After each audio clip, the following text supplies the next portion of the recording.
Here now, former Arkansas Governor Mike Huckabee. Governor, always great to see you. So I'm watching the imagery of this press conference with Obama and Biden. I'm thinking, wow, this looks like a major change the subject moment. What's going on here? You just nailed it, Brian. This has changed the subject because all the subjects that Joe Biden has put his hands on have gone straight to the dirt, whether it's energy prices, grocery prices, the war in Afghanistan, the border down south, you name it, Joe Biden's botched it.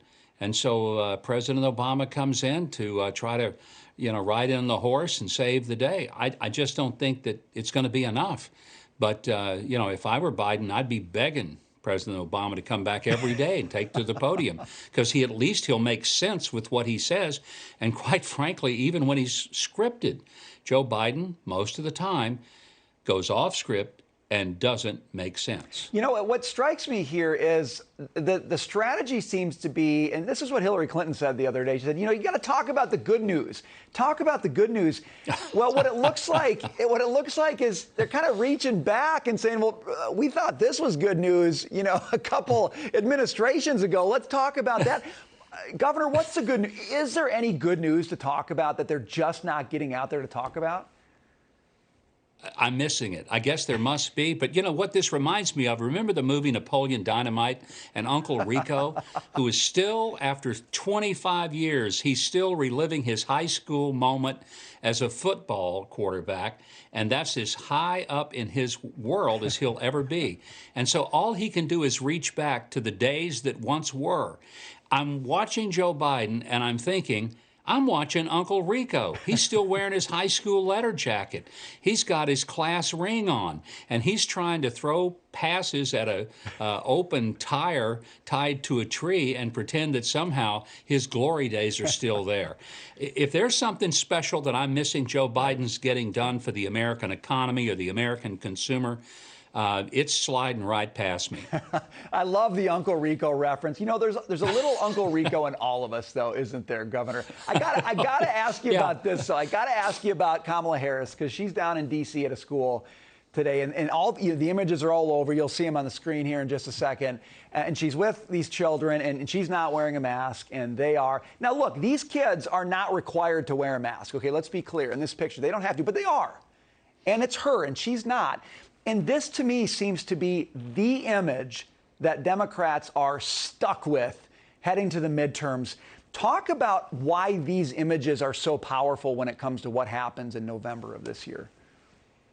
Well, most parents have come to the conclusion that the mask is now nothing but theater.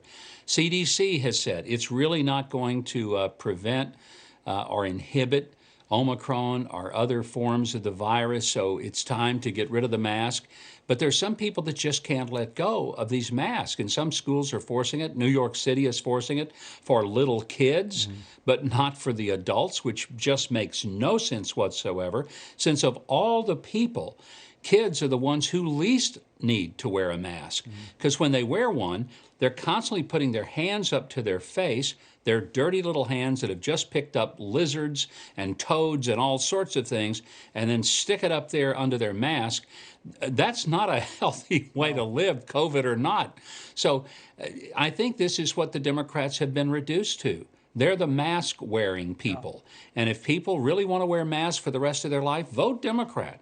That's what you're going to get. If you'd like to live your life free, vote Republican.